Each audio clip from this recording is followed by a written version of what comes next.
Assalamualaikum warahmatullahi wabarakatuh. Alhamdulillahirabbil alamin. Alhamdulillahilladzi arsala rasulahu bil huda wa dinil haqqi liyudhhirahu 'ala dini kullihi wa kafa billahi shahida.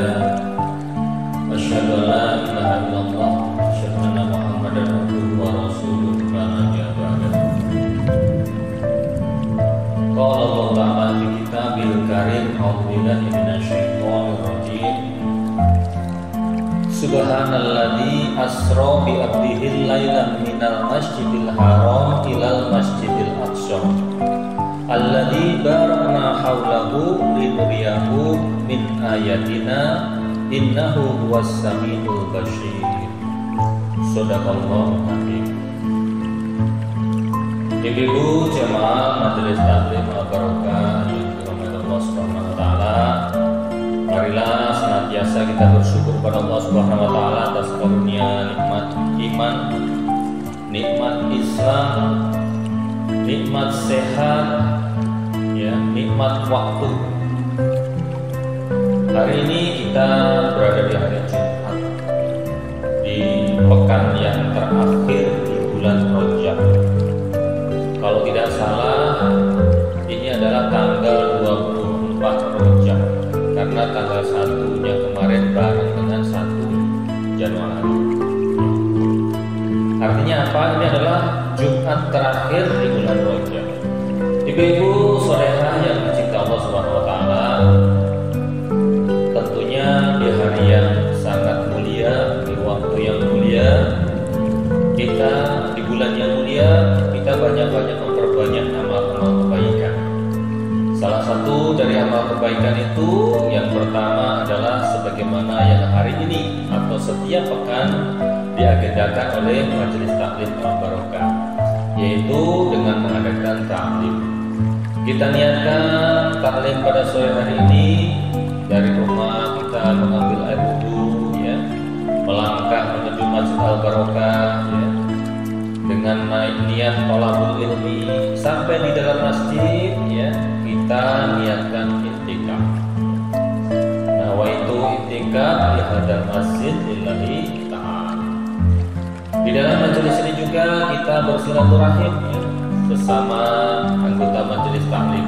Mudah-mudahan, ya, sebagaimana janji Allah, ya, barang siapa yang ingin dipanjangkan umurnya, dimurahkan rezekinya, maka lakukanlah silaturahim. Alhamdulillah setiap pekan kita melaksanakan.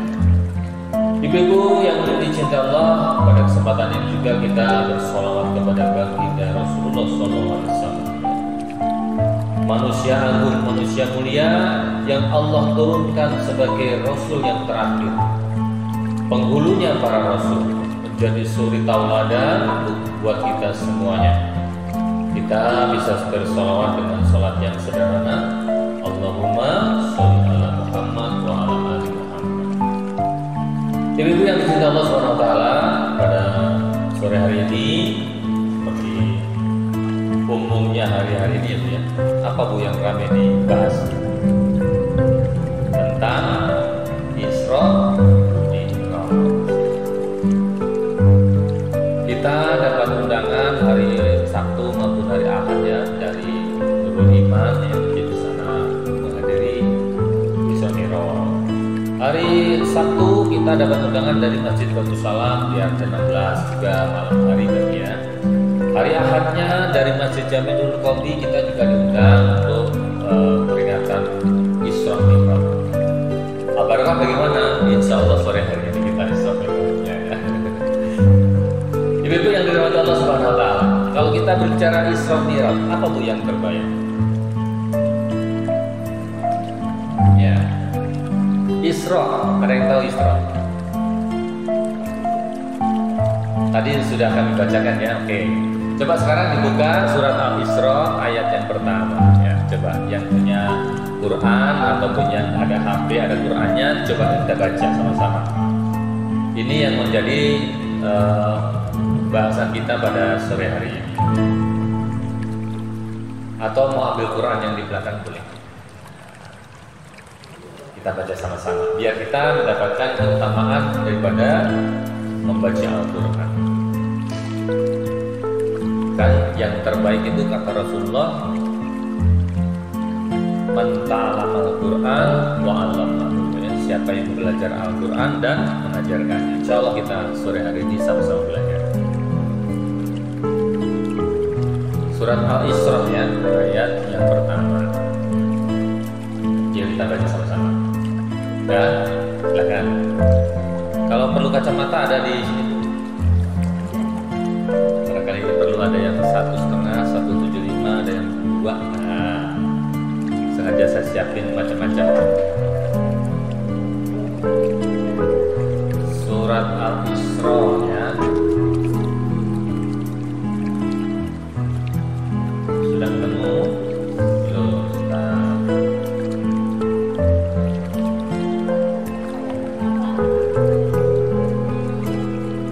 Ayat yang pertama.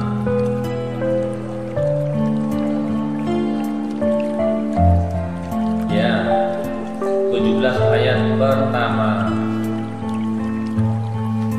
Halamannya saya nggak hafal ya. Tapi yang ayat yang pertama. Sudah ketemu? Ya, kita baca sama-sama dari Ta'awuz. Kalau sudah ketemu.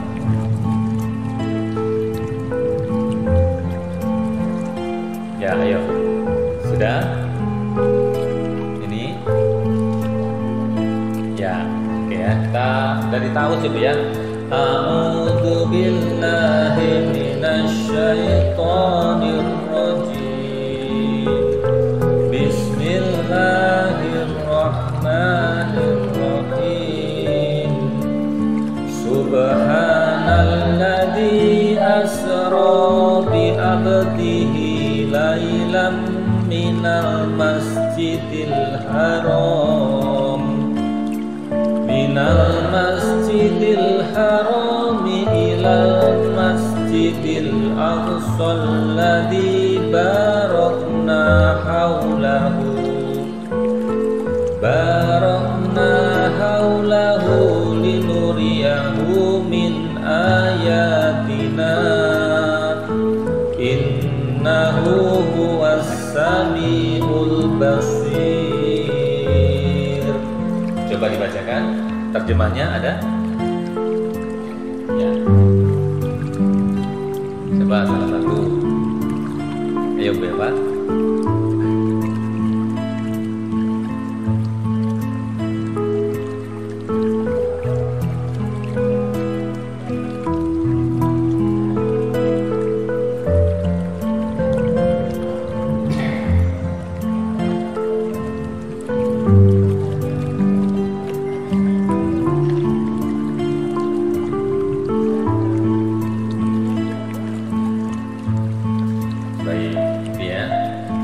Ini adalah ayat yang bercerita tentang peristiwa Isra Mi'raj. Ibu-ibu yang dirahmati Allah Subhanahu wa taala, sebelum kita bicara tentang ini, sebelum berbicara tentang Isra-nya ada satu peristiwa ya. Peristiwa itu adalah peristiwa yang tidak menyenangkan atau peristiwa yang menyedihkan, yaitu apa yang dialami oleh baginda Rasulullah SAW di dalam perjalanannya menjalankan misi kerasulan. Ya. Dikatakan di sana adalah peristiwa sebagai Amul Huzn. Apa itu Amul Huzn? Yaitu tahun kesedihan. Tahun kesedihan. Ibu-ibu yang dirahmati Allah Subhanahu wa taala, apa yang terjadi pada tahun tersebut? Ya. Ibunda Khadijah binti Khuwailid wafat dipanggil Allah Subhanahu wa taala. Itu terjadi di tahun 10 kenabian. Bukan hanya itu, ya. Tetapi 1 bulan kemudian kurang lebih disusul oleh kakeknya Rasulullah SAW yang bernama Abu Thalib. Nah, kenapa kemudian peristiwa ini disebut sebagai tahun kesedihan? Ibu-ibu yang dirahmati Allah Subhanahu wa taala, yang kita ketahui bahwa Ibunda Khadijah lah manusia pertama di muka bumi ini yang mengakui kerasulan daripada baginda Rasulullah SAW. Jadi pertolongan atau support daripada istri beliau ini adalah luar biasa sekali. Beliau sebagai seorang wanita bangsawan, wanita yang kaya raya, maka dukungan kepada dakwah Rasulullah ini adalah sangat-sangat besar sekali. Nah, dengan peristiwa tersebut maka satu daripada pendukung dan yang selama ini membantu Rasulullah, yang selalu menghibur Rasulullah di kala sedih, selalu memberikan pertolongannya, sudah tidak ada lagi. Tidak lama kemudian kakek beliau wafat juga.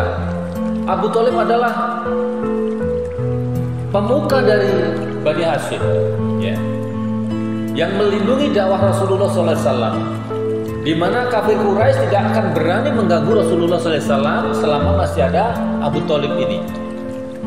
Nah, peristiwa yang kemudian disebut sebagai tahun kesedihan ini adalah karena dua penopang dakwah Rasulullah sudah tidak ada. Dengan demikian maka para kafir Quraisy semakin berani di dalam memerangi, di dalam melawan dakwah daripada Rasulullah SAW. Disebutkan di dalam sirahnya, di sini saya bacakan ya, supaya kita menambah pengetahuan ya. Berkata Ibnu Hisham, setelah Abu Thalib meninggal maka kaum Quraisy bertambah leluasa di dalam melancarkan penyiksaan kepada Rasulullah. Sampai orang awam Quraisy pun berani melempari kotoran ke atas kepala Rasulullah ketika beliau sedang sujud. Di samping sudah tidak adanya pelindung Rasulullah SAW. Jadi perlawanan kaum kafir Quraisy semakin berani. Di sini adalah faktor dari ditinggalnya oleh dua tokoh yang mendukung dakwah Rasulullah SAW. Ibu-ibu yang dirahmati Allah Subhanahu Wa Taala, inilah yang disebut dengan tahun kesedihan. Nah, di tengah perasaan yang seperti itu, maka Allah memberikan hadiah. Allah memberikan hadiah, ya. Hadiahnya apa? Nah, tadi yang kita baca di dalam surat Al-Isra. Ya. Di sini kita baca lagi terjemahnya. Maha suci Allah, ya, yang telah memperjalankan hambanya. Ibu-ibu rahimakumullah, kalau kita nih dalam kehidupan sehari-hari ya, penat dengan masalah kita di rumah ya, capek dengan pekerjaan kita, biasanya ibu apa itu? Jalan-jalan, healing, gitu kata Bebas, healing ya. Healingnya kemana bu? Muterin komplek ya. Nah, jadi di sini juga kita nanti belajar bagaimana kemudian agama kita ini mengajarkan tentang rekreasi. Ternyata healing itu diajarkan di dalam Islam.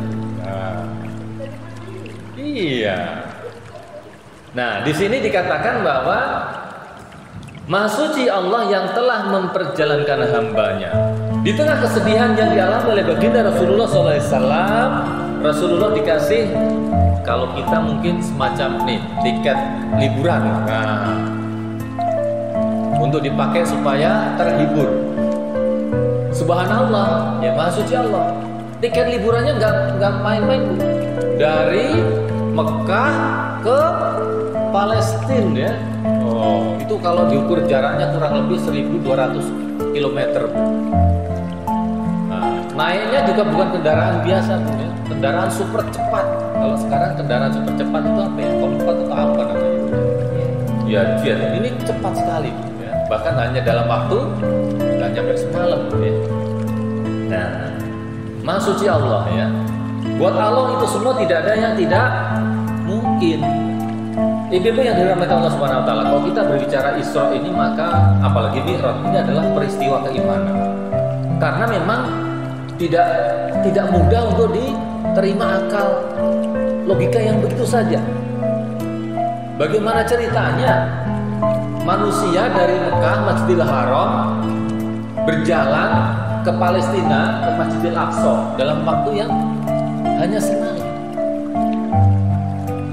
Kita kalau dari Purwakarta 1000 itu mungkin sampai Bali, sampai ke sono lagi ya. Kurang lebih sampai Bali lah gitu ya.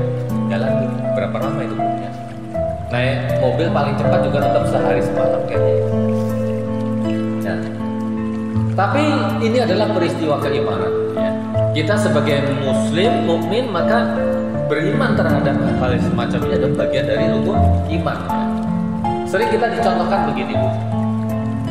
Saya kemarin ke kantor itu ya, membeli rambutan di sana. Kalau beli rambutan kita biasanya dapat bonus, Bu. Semut. Itu rambutan saya bawa ke kantor, Bu. Ya kan, buat oleh-oleh di kantor. Rupanya semut itu ikut, Bu.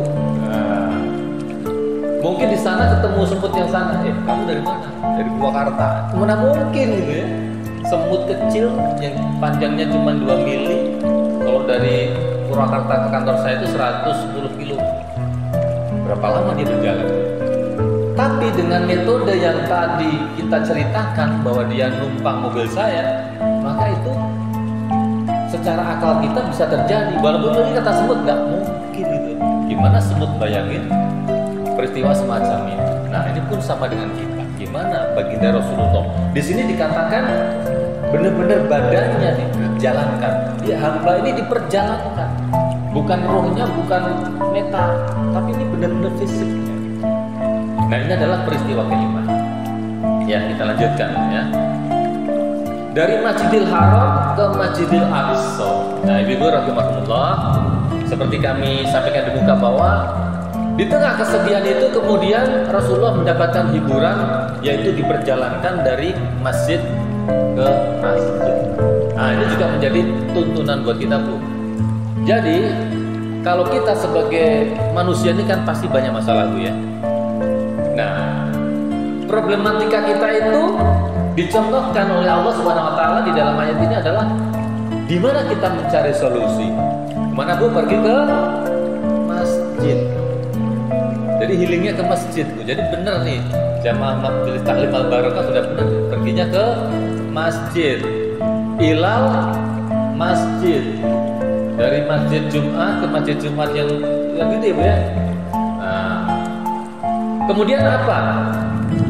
Di dalam perjalanan itu sampai ke Masjidil Aqsa, maka baginda Rasulullah SAW bertemu dengan para nabi-nabi sebelumnya.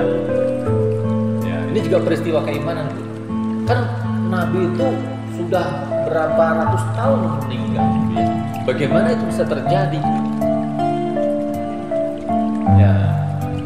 Bahkan baginda Rasulullah bukan hanya bertemu di situ, bercakap-cakap, mendapatkan masukan ya, mendapatkan tausiah, dan bahkan Rasulullah menjadi imam, mengimami para nabi tersebut ya. Ini adalah peristiwa luar biasanya Isra yang hanya bisa kita terima dengan keimanan. Kalau tidak kita tidak punya keimanan, akan sulit dilogika tadi ya. Kemudian apa lagi ya? Nah, setelah berada di Masjidil Aqsa, ya, kemudian terjadilah peristiwa yang namanya Mi'raj. Ada cerita di situ bagaimana Rasulullah dibersihkan, kemudian bersama Jibril menuju ke mana, Bu? Sidratul Muntaha. Baik, coba dibuka surat An-Najm ya. Surat An-Najm. Surat An-Najm itu surat berapa ya? Ayo, yang tahu surat An-Najm.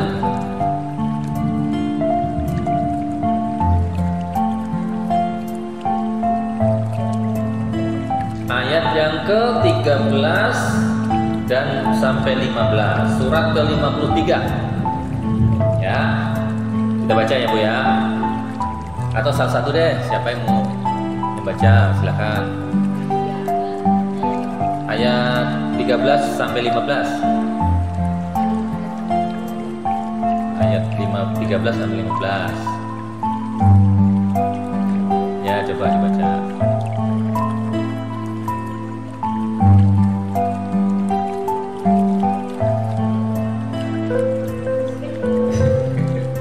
Saja, Bu, sampai 15 ya.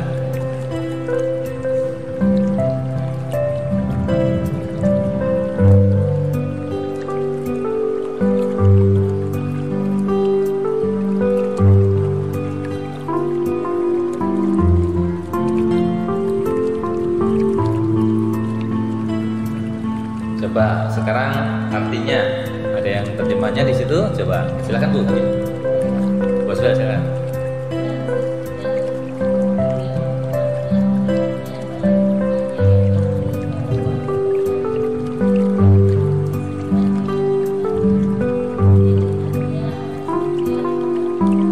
Ya.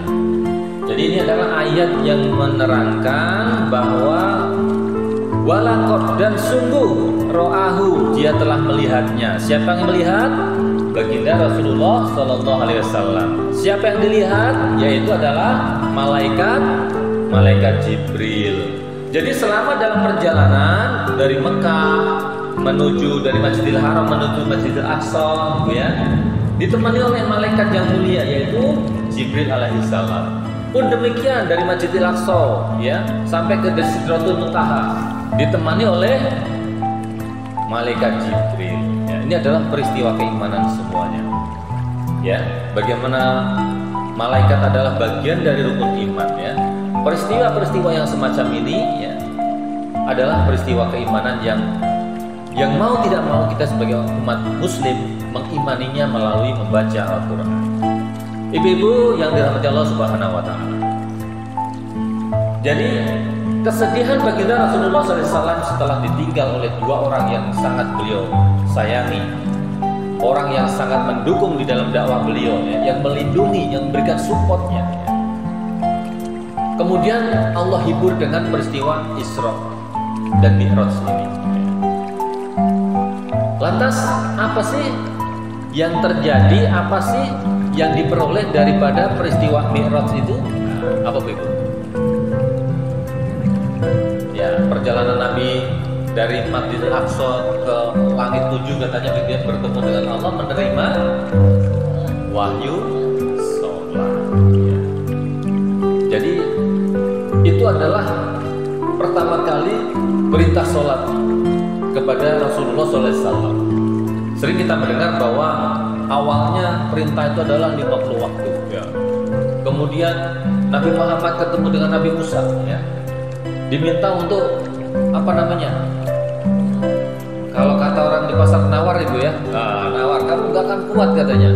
Umatku yang umurnya panjang kuat-kuat aja nggak sanggup, apalagi umat baginda Rasulullah, katanya seperti itu. Sehingga kita ketahui sekarang bahwa kita melaksanakan sholat 5 kali dalam sehari semalam. Nah, ibu-ibu yang dirahmati Allah Subhanahu Wa Taala ini. Jadi kalau kita berbicara Isra Mi'raj tadi, kita mengingat ada satu peristiwa, ya, sebelum itu. Peristiwa apa, Bu? Yaitu meninggalnya ibunda Khadijah dan juga kakek Nabi Abu Thalib. Dua orang tokoh yang sangat mendukung, ya, yang sangat mensupport dakwah Rasulullah, yang melindungi Rasulullah. Maka kesedihan yang sangat mendalam bagi baginda Rasulullah SAW. Nah, atas kesedihan itu maka baginda Rasulullah dikasih hadiah sama Allah berupa Isra dan Mi'raj. Nah, ini. Jadi kalau ibu-ibu, ya, punya masalah, ya, problematika hidup, tuntunannya seperti itu. Kita kemana, Bu? Pergi ke masjid. Ngapain, Bu, ke masjid? Mengadukan, ya. Yang punya masalah siapa? Allah. Yang punya solusi? Allah. Ya, artinya masalah itu kan Allah turunkan kepada kita, ya kan, sebagai ujian, ya kan, sebagai ujian. Apakah kemudian kita bisa melampaui ujian tersebut? Nah, tergantung nanti kedekatan kita kepada Allah Subhanahu Wa Taala. Sesungguhnya kita ini kan nggak punya kemampuan, Bu. Makanya kita sering membaca la haula wala quwata illa billah, ya. Kita ini nggak punya kemampuan. Bahkan untuk hal-hal yang sederhana pun kita tuh nggak punya kemampuan. Coba, kalau kita pikir kita bisa mengedipkan matanya, apakah itu kemampuan kita? Bukan. Itu karena Allah mampukan kita untuk bisa mengedipkan mata. Ya kan? Kita bisa nengok kanan, bisa menengok kiri, bisa melangkah ke Masjid Al-Barakah. Itu bukan karena maunya kita, tapi kehendak Allah Subhanahu Wa Taala. Ya. Oleh sebab itu, kalau kita punya problem apapun dalam kehidupan ini, ya, tidak ada manusia yang punya problem.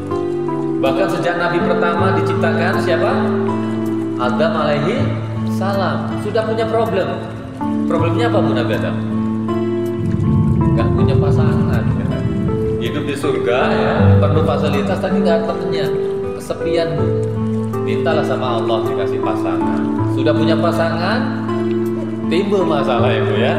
Ya kayak kita juga ya Bu ya. Jadi nggak mungkin kita tuh nggak punya problem ya. Dan ketika problemnya itu timbul, maka apa yang dilakukan oleh Nabi Adam?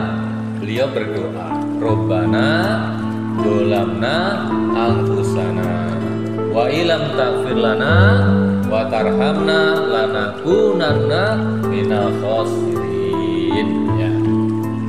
Jadi problem, solusi tidak jauh-jauh dari masjid. Nah, ini ada satu apa ya, hadis nih saya bacakan nih. Bahkan ibu-ibu yang dirahmati Allah Subhanahu wa taala, di dalam agama kita itu tidak disarankan melakukan bepergian atau traveling atau safar kecuali ketiga tempat ini. Nah, ya, coba kita baca ya hadisnya.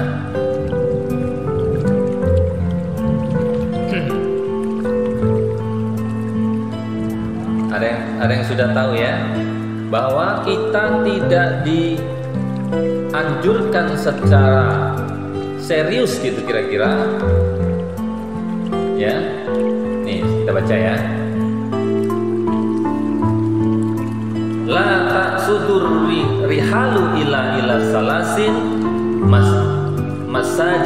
masjidil haram wa masjidil aqsa wa masjidi hada. Kata Rasulullah gitu. Jadi kita itu tidak dianjurkan dengan sangat untuk melakukan perjalanan kecuali ketiga tempat. Yang pertama Masjidil Haram. Yang kedua Masjidil Aqsa. Yang ketiga kata Rasul Wahaza, karena Rasul berada di kota Madinah di Masjid Nabawi. Ya. Jadi kalau ibu-ibu punya cita-cita traveling, setidaknya harus memprioritaskan ini dulu, baru ke yang lain, karena ini adalah perintah Nabi kita Muhammad SAW. Ya, jadi problem, solusi dicontohkan di dalam kisah ini adanya di masjid. Ya, kita baca tadi Subhanallah di Asra. Ya, baginda Rasulullah SAW berada di Masjidil Haram. Ya. Kemudian diperjalankan di Masjidil Aqsa. Di sana beliau bertemu dengan para nabi-nabi. Ya, mendapatkan nasihat dan seterusnya. Ini juga berlaku untuk kita, ya. Makanya di dalam syairnya itu topik dikatakan dan berkumpullah dengan orang-orang soleh. Karena kalau kita berkumpul dengan orang-orang soleh, maka kita akan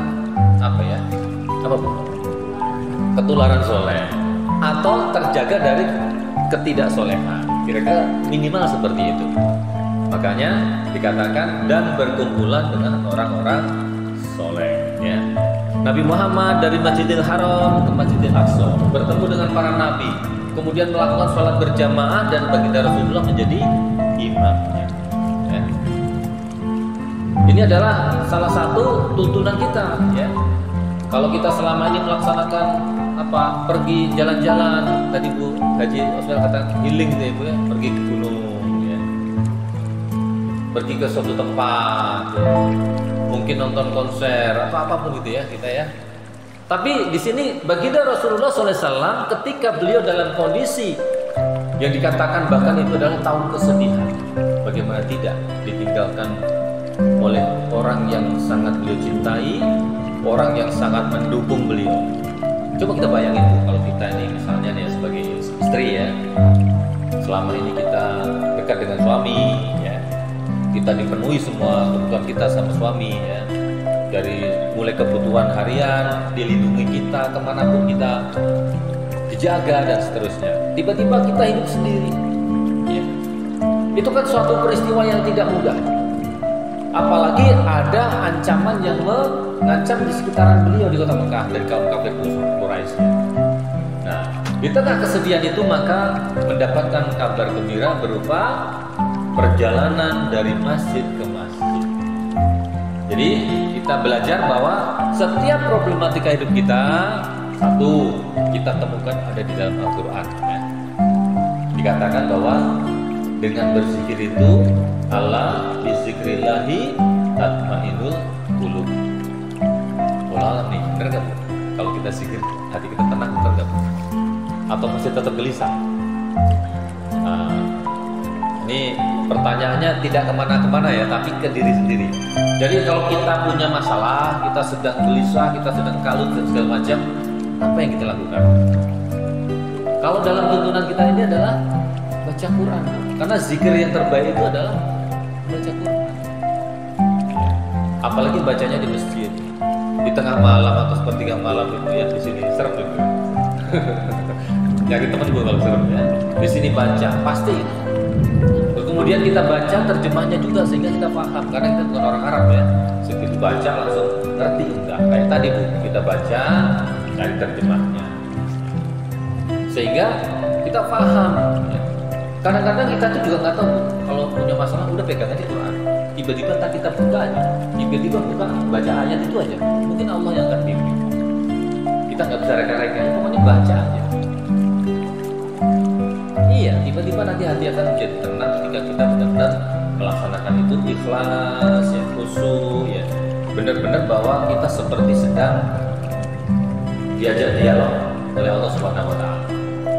Ya, ya, kita ulang ya, bahwa peristiwa Isra Mi'raj itu tidak lain adalah hadiah dari Allah Subhanahu Wa Taala kepada baginda Rasulullah SAW dalam rangka memberikan hiburan atas kesedihan, atas segala macam peristiwa di tahun itu. Dan dalam peristiwa Mi'raj itu kemudian Rasulullah SAW mendapatkan perintah untuk melaksanakan sholat. Nah ini hikmah daripada Isra Mi'raj. Jadi kalau perintah sholat diterima langsung oleh baginda Rasulullah, tidak melalui Jibril, ya, tidak melalui mimpi atau isyarat apapun, tapi langsung dipanggil. Artinya ini adalah ibadah yang sangat penting, sangat utama. Kayak itulah kalau misalnya punya sesuatu yang penting itu kan nggak mau dititip-titipin gitu ya. Entah itu berupa pesan ataupun benda ataupun apa gitu ya. Kan pengennya diterima langsung sama yang kita ingin menjaga itu. Nah ini juga yang kemudian diterima oleh baginda Rasulullah SAW. Masih ingat pada pertemuan yang lalu saya menyampaikan bahwa ketika Rasulullah wafat pun apa wasiatnya? As-sholat. Saking pentingnya sholat ini, penting ketika mendapatkannya, maka beliau pun penting mewariskan. Nah ini menjadi pertanyaan kita Bu, apakah kita sudah menjaga wasiat Rasulullah ini?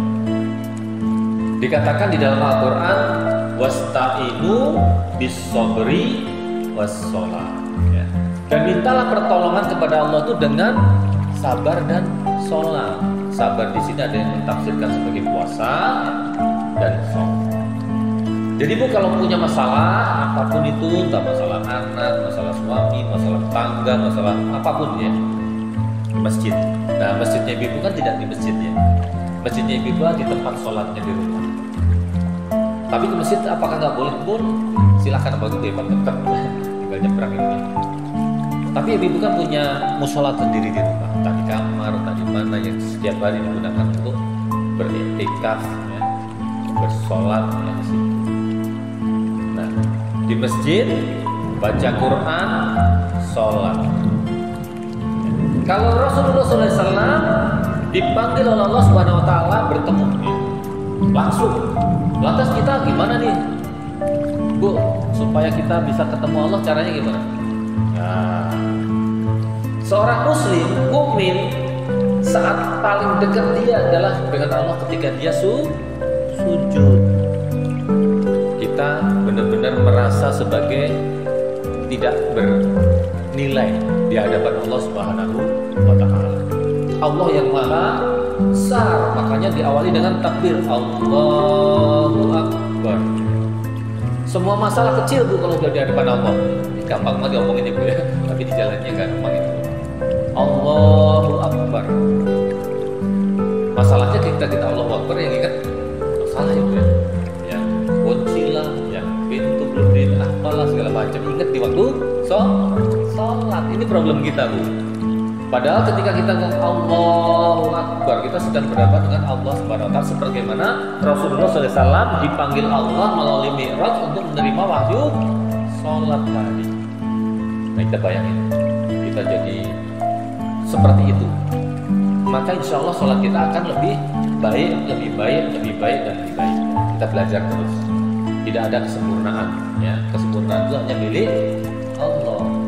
Yang penting buat kita adalah bagaimana kita berusaha semaksimal mungkin, ya.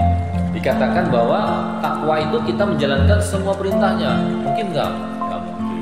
Tapi bagaimana kita berusaha semaksimal mungkin yang kita miliki, itulah yang bisa kita lakukan, ya.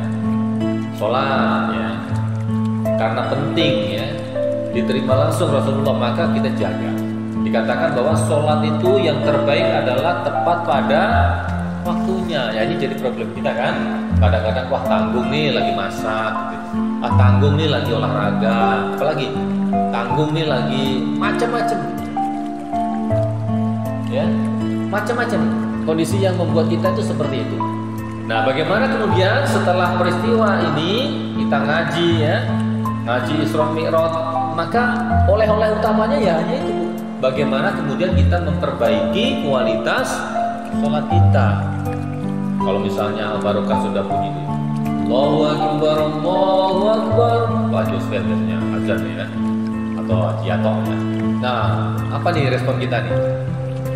Ya, ini mungkin di rumah langsung ambil wudhu gitu, ya. Nah, atau aduh lagi masak nih, ntar tanggung, ntar gosong gitu, ya. Nah, itu tidak bisa dipersamakan di antara kita. Tapi bagaimana kemudian kita memahami peristiwa Isra ini, perjuangan Rasulullah SAW di dalam mendapatkan wahyu ini, maka secinta itu kita kepada Rasul, maka secinta itu kita akan merespon.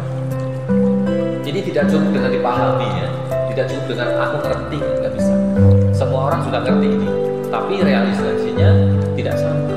Ketika mendengar azan, ya, beda-beda. Ada yang langsung ambil wudhu, ada yang ntar dulu. Kan waktunya zuhur sampai menjelang asar gitu, ya, masih boleh gitu, ya, Pak Ji, ya. Kan waktunya asar menjelang maghrib gitu, ya, masih boleh gitu, ya.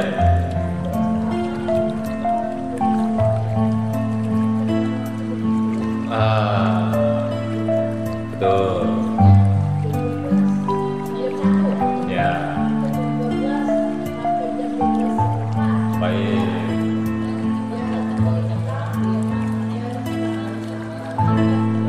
Coba dibuka di surat Al-Mulk di ayat yang pertama. Di situ dikatakan liyabluwakum ayyukum ahsanu amalan. Allah ciptakan semua skenario ini, hidup dan mati, ibadah dan permainan itu adalah apa? Ya. Akhirnya kita akan diuji, Bu. Siapakah respon yang baik?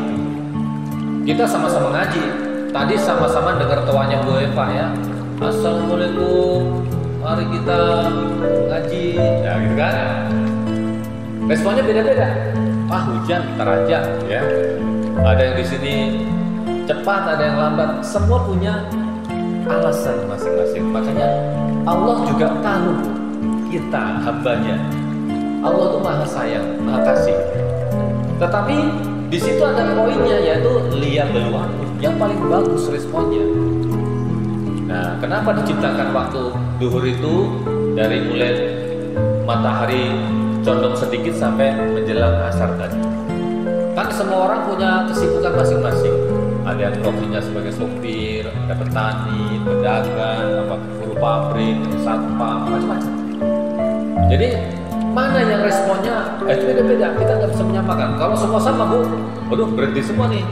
Dunia kan semuanya berhenti, nggak bisa juga, ya kan? Tapi disitulah nilai. Kalau yang biasa di kantor, ya biasanya lagi rapat, ya kan? Tiba-tiba azan kumandang, Allahu Akbar, Allahu Akbar. Wah, ada tuh yang gelisah. Nggak azan ya. Yang lain masih ngomong santai gitu kan? Sama kita lagi arisan atau lagi PKK, ya kan? Misalnya kalau PKK bisa asar ya, enggak ya? Pokoknya yang kira-kira kalau pertemuan itu tanggung waktunya. Menjelang zuhur atau menjelang asar, ya kan? Mendengar azan itu ada tuh yang gelisah Atau bahkan sebelum dia mendengar azan itu sudah gelisah. Karena apa? Di dalam kimia tubuhnya itu sudah terbentuk. Oh, ini udah dekat waktu sholat nih. Orang yang sudah seperti itu, Bu, biasanya dia akan gelisah mendekati waktu-waktu sholat. Gelisah bukan gelisah yang tidak bagus ya, tapi gelisah bahwa dia harus menghadap Allah. Maka dikatakan oleh Rasulullah SAW kepada Bilal, "Arihna ya Bilal bis sholat." Rasulullah itu kalau minta istirahat, Bilal azan. Maka Rasulullah istirahat. Padahal sholatnya Rasulullah seperti itu ya. Beda dengan sholat kita. Tapi kalau kita kayaknya sholat itu jadi beban ya. Aduh, sholat lagi, baru juga kering wudunya itu ya. Udah sholat lagi, wudu lagi gitu ya. Nah, ini problem kita. Jadi bagaimana kemudian setelah kita mengkaji Isra Mi'raj ini ya, hikmahnya adalah kita memperbaiki kualitas sholat kita. Kalau kuantitas saya yakin ibu sudah banyak sholat duha, sholat tahajud, sholat hajat, sholat macam-macam. Tapi kualitas itu meliputi apa? Meliputi kita ya bahasanya khusyuk. Khusyuk ini seperti apa, Pak? Waduh, susah saya juga menjelaskannya karena hanya kita yang bisa merasakan khusyuk atau tidak khusyuk itu. Tapi di dalam kajian-kajian fikih setidaknya khusyuk itu ketika kita melafazkan takbiratul ihram itu benar-benar kita menghadap Allah. Ya. Karena ada Bu, kita takbir itu kita sudah gak khusyuk ya.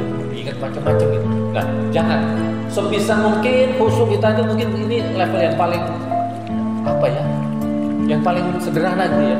Pas takbiratul ihram itu kita benar-benar serasa menghadap Allah.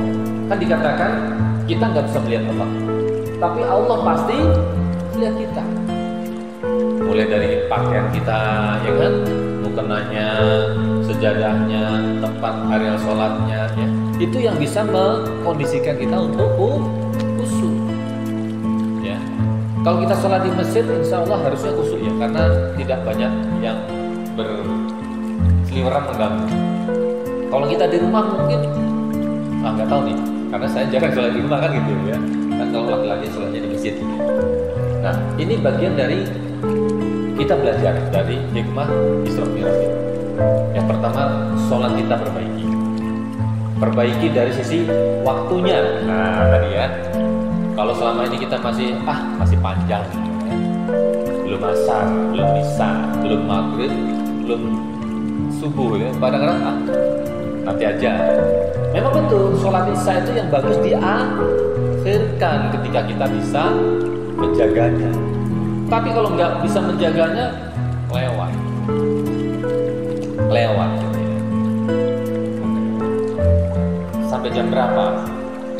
Sampai ya mungkin menjelang pergantian hari inilah ya. Jam 11-an mungkin lah ya Bu ya. Tapi jam segitu kan kita berat Bu. Capek sudah. Ya kan?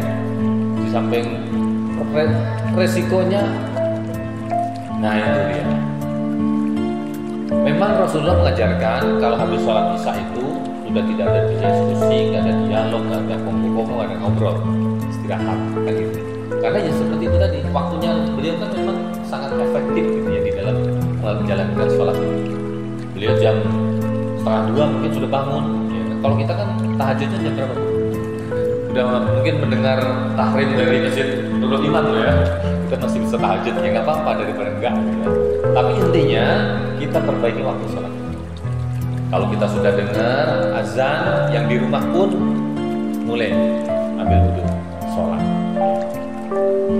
Nah, kalau waktunya sudah, kemudian apa lagi? Tadi bacaannya. Kan kita kalau sholat membaca, mengerti, itu pasti lebih khusyuk ya ini ya. Coba misalnya apa? Surat Al-Maun. Saya sering baca ini, sekarang saya baca surat itu. Ara'aital ladzi yukadzibu biddin. Apakah kau tidak perhatikan orang yang mendustakan agama? Bayangin kalau kita ngerti itu baca. Ngeri Bu. Kita ini semua mendustakan agama Bu. Lanjutannya gimana Bu? Fadzalikal ladzi yad'ul yatim. Orang yang tidak menyantuni orang yatim, menghargai orang yatim bahkan. Alhamdulillah sih kita punya program tahunan ya, kita menyantuni anak yatim. Tapi harusnya bukan dari setahun sekali itu kalau bisa ya. Bagaimana itu jadi sebuah amalan yang memiliki nilai yang lebih buat pribadi kita. Kan nggak harus jamaah, menyantuni yatim kan bisa sendiri, sembunyi atau bagaimana, bangga. Nah, kita sholat, kita baca, kita ngerti, pasti akan lebih khusyuk. Tadi waktunya sudah, maknanya. Terus tadi lingkungan sekitar sholat kita, mulai dari pakaian, ya, tempat sholatnya, ya, kondisi saat kita sholat. Kalau kita sholat di tempat yang mungkin ada orang lewat, kan akan kita terganggu. Itu bisa mempengaruhi kekhusyukan kita. Nah, belum lagi masalah yang sudah ada di dalam kepala kita nih, karena hidup kita punya masalah banyak ya Bu ya. Masalahnya banyak. Kadang-kadang ya tadi kita baru ngangkat tangan Allahu Akbar, nggak ingat macam-macam. Nah, ini memang tugasnya setan mengganggu kita supaya sholat pun kita tidak khusyuk seperti itu. Nah, itu yang dimana Allah Subhanahu Wa Taala. Jadi kembali ke pelajaran hari ini tentang Isra Mi'raj. Apa sih hikmah Isra Mi'raj itu? Tidak lain dan tidak bukan adalah bagaimana Rasulullah SAW mengatasi segala macam problem di dalam kehidupan beliau sebagai Rasul yang begitu banyak. Kemudian beliau dikasih hadiah berupa Isra Mi'raj di masjid, ya kan? Bertemu masjid, berkumpul dengan orang-orang soleh, para nabi dan rasul yang dahulu, ya, mendapatkan tausiahnya, ya. Kemudian bertemu dengan Allah Subhanahu Wa Taala, mendapatkan hadiah sholat. Mi'rajnya Rasulullah SAW adalah bertemu Allah langsung. Nah, mi'rajnya kita, umatnya Nabi adalah dengan sholat. Ketika kita sujud, itulah waktu tempat kita paling dekat dengan Allah Subhanahu Wa Taala. Permasalahannya adalah ketika kita sujud, kita ingat apa gitu? Apakah kita ingat kita sedang sujud atau kita ingat yang lainnya?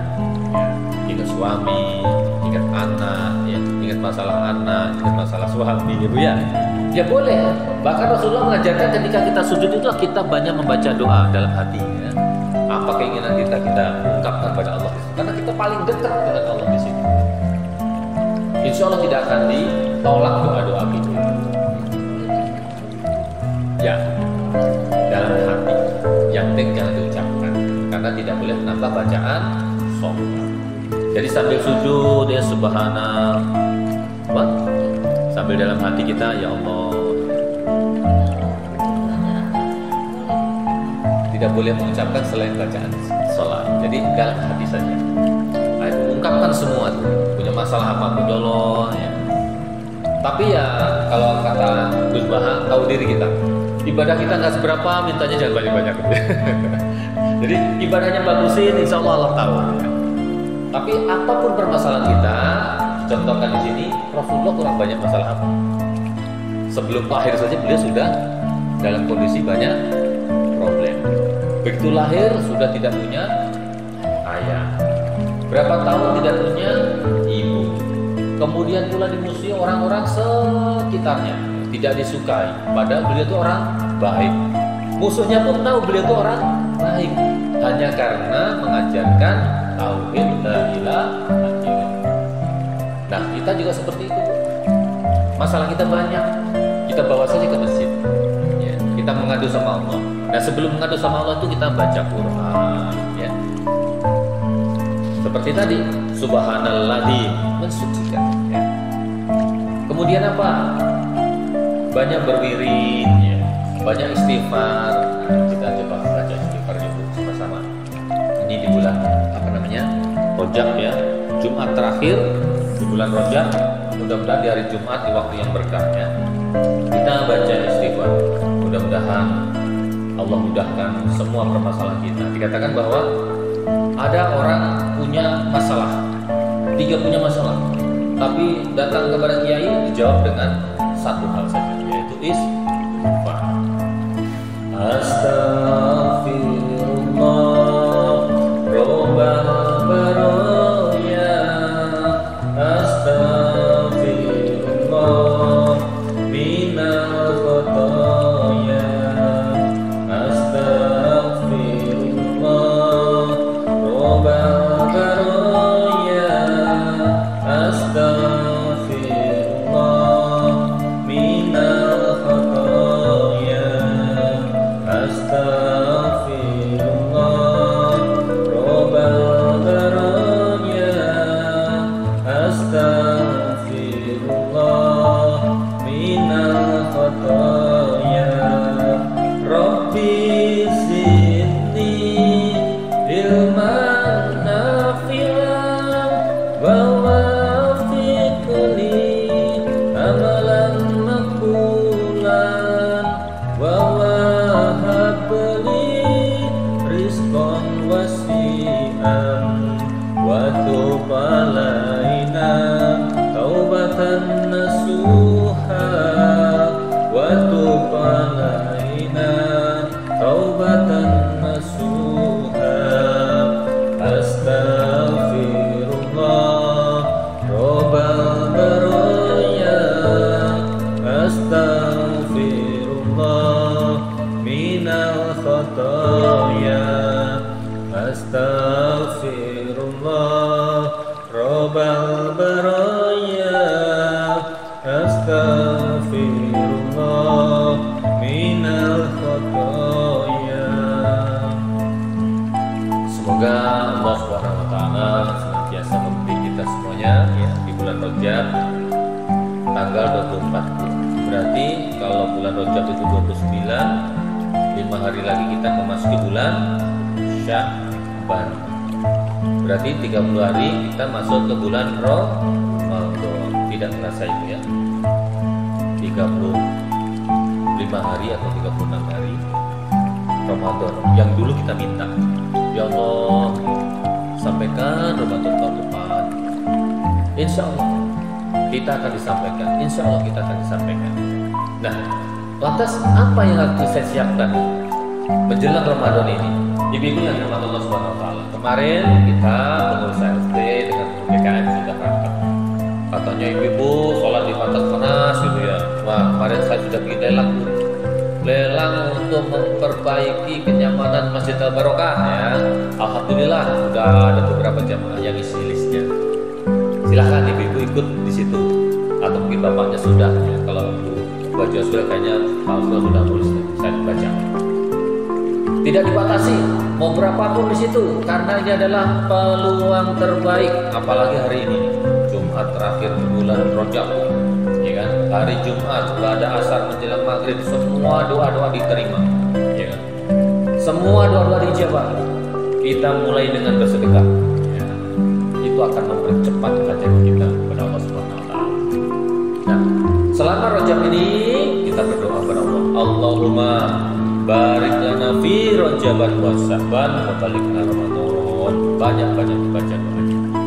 Bukan hanya dibaca doanya, tapi amalan-amalannya juga mengikut ya. Sedekah, mungkin puasa yang masih punya utang ya di bulan Rajab dan Sya'ban ya. Diingat lagi nih, oh, Ramadan tahu utangnya masih ada berapa nih. Jangan sampai ketemu Ramadan lagi baru ingat gitu ya. Nah, jadi ingat ya puasa.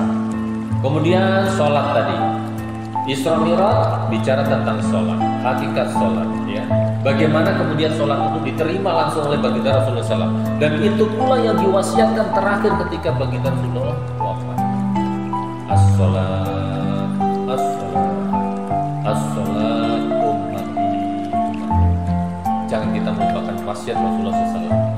Kemudian terakhirnya, sholat ini juga merupakan amalan yang nanti pertama kali akan dihisab. Ya. Kalau kita ini punya anak gitu ya, dia sudah menyenangkan kita di satu hal. Biasanya yang kecil-kecil itu nggak kita lihat. Di sekolah juga begitu. Anak rajin datang, semua pelajaran ikut, nilainya bagus. Ada satu mata pelajaran saja biasanya tidak. Makanya ini adalah amalan utama kita sebagai umatnya baginda Rasulullah SAW. Pesannya pun ini sangat wanti-wanti. Jangan sampai ditinggalkan walaupun kondisi apapun. Sering kita itu kalau dalam kondisi sakit kan agak susah sholat.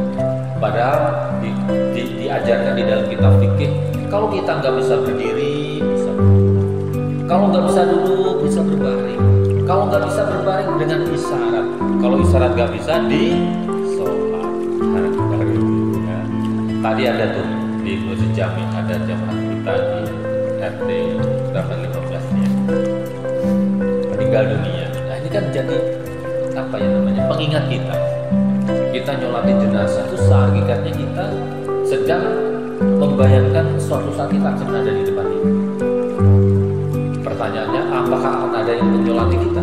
Nah, insya Allah dengan keyakinan kita beramal soleh tadi, semua itu akan mengikuti kita semua. Nah, kita sungguh-sungguh ya Bu ya. Hikmah Isra Mi'raj ini yang kita bahas sore hari tidak lain adalah tentang bagaimana kita memperbaiki sholat. Ya. Tadi apa yang pertama? Waktunya. Ya, kita jaga. Dari aktivitas-aktivitas yang kita sukai itu, sholat adalah yang nomor satu. Saya sering bilang ke teman-teman itu, saya ke kantor itu untuk sholat Bu. Kerja itu kan nunggu sholat aja. Jadi sholat selebihnya kita nunggu kerja. Sambil nunggu kerja itu, nah, ntar datang sholat, kita sholat. Dari pagi berangkatnya subuh saya jalan sampai kantor jam 7. Nunggu sholat zuhur aja. Sebelum itu ada duha, alhamdulillah. Habis duhur kerja lagi. Nunggu sholat asar. Habis sholat asar pulang. Nunggu sampai rumah maghrib. Ya gitu saja. Ya. Jadi waktu ini kita perhatikan. Ya. Walaupun di jalan, ya, ingat sholat. Kalau ibu punya suami, tolong diingatin juga. Ya. Pak, ya. Tolong sholatnya ya. Nah, kalau istri yang ingetin pasti kan diperhatikan. Anak nih, terutama yang mungkin tidak satu rumah ya. Nah, sholatnya bagaimana? Ya. Ya mungkin tidak dikerjain nggak apa-apa, belum gitu ya. Ingetin terus, sholat. Ya, karena kalau nggak ada sholat, mana mungkin mereka akan doain kita. Sholat aja enggak, sama Allah aja enggak gitu ya. Apalagi sama kita siapa? Kalau Allah saja lupa, ya, bagaimana dengan kita? Makanya hari ini kita belajar tentang sholat tepat waktu. Sholat khusyuk, gimana caranya? Kita pahami bacaan, belajar sedikit-sedikit. Tidak perlu surat yang panjang dulu, yang pendek dulu. Kayak tadi itu Al-Ma'un, ya. Wal Asri. Wal Asri itu luar biasa. Itu bicara tentang waktu. Waktu kita ini di dunia berapa lama itu ya? Wal Asri. Demi waktu ya. Paling banter 70-80 tahun. Ya. Setelah itu kita nggak tahu. Makanya kita perbaiki sholat kita. Kita nggak tahu nih dari sekian waktu sholat yang kita lakukan mana yang diterima Allah. Tapi kita patut bersyukur kalau ada satu sholat kita saja yang Allah terima, itu menyelamatkan kita, menyelamatkan kehidupan kita di akhirat. Kemudian apa? Lingkungan kita yang bikin khusyuk. Tadi pakaian, sejadah, tempat sholat. Kalau masjid ya masjid kita ini, lingkungan kita yang 14 dan seterusnya, itu yang bisa membuat menolong kita untuk sholat lebih baik lagi. Baik ibu sekalian, bahkan ada satu hadis mengatakan ya, dan pukullah anakmu ketika usia 10 tahun dan dia belum mau sholat. Pukul di sini bukan menyiksa ya, maksudnya itu betapa Rasulullah itu sangat menekankan tentang sholat ini. Jadi kalau kita punya anak kecil di rumah, mungkin rame, berisik, di masjid juga rame, nggak apa-apa, kita insya Allah ya namanya anak-anak gitu ya, kita harus ingatkan saja. Tapi dorong mereka, yang laki-laki sholat di masjid, yang perempuan ikut sholat sama ibu di rumah. Itu pesan Rasulullah SAW ya. Mudah-mudahan dengan kita memperbaiki sholat kita ini, memperbaiki hidup kita ya. Situ saya tulis nanti ya. Perbaikilah sholatmu, maka Allah akan memperbaiki kehidupan. Yakin ya, yakin. Sudah banyak yang membuktikan. Kalau kita belum terbukti, berarti mungkin ya sholat kita belum sesuai yang diajarkan Rasulullah SAW. Baik, ibu-ibu yang dirahmati Allah Subhanahu Wa Taala, kiranya sampai di sini ibu ya. Pembahasan kita tentang hikmah Isra Mi'raj. Mudah-mudahan ada manfaat yang kita dengarkan. Kebenaran itu datangnya dari Allah Subhanahu Wa Taala. Ya. Jangan kita ragu-ragu. Al-haqqu bi rabbika fala takunanna minal mumtarin ya. Kalau kesalahan itu pasti dari saya, Bu. Saya adalah orang yang banyak ngomong aja, Bu. Berjalan aja ke belum, Bu ya. Tapi insya Allah kita sama-sama. Karena dengan bersama-sama itu kita akan bisa selamat. Ya. Di sini ada beberapa ibu, kalau ada saling mengingatkan, ya, ayo taklim seperti buat jemaah tiap sore, atau mungkin ada yang taksir juga, apapun ya. Apalagi nih ibu ingat itu udah mau Ramadan nih, ya, yang punya utang puasa lagi, ya. Yang punya utang piutang selesaikan, ya. Bukan hanya puasa, utang-utang yang lain selesaikan. Supaya kita masuk puasa itu flow, ya. Mungkin kita gak enak sama tetangga, udah bermaaf. Walaupun itu ada yang ngomong nih, pokoknya kita kerjaan yang nyaman buat kita. Minta maaf hingga Ramadan tiba, semuanya nyaman. Kira-kira seperti itu. Baik, kurang lebihnya mohon maaf. Subhanallah wa bihamdihi, asyhadu an la ilaha illa anta, astaghfiruka wa atubu ilaik. Saya berikan dua untuk coba.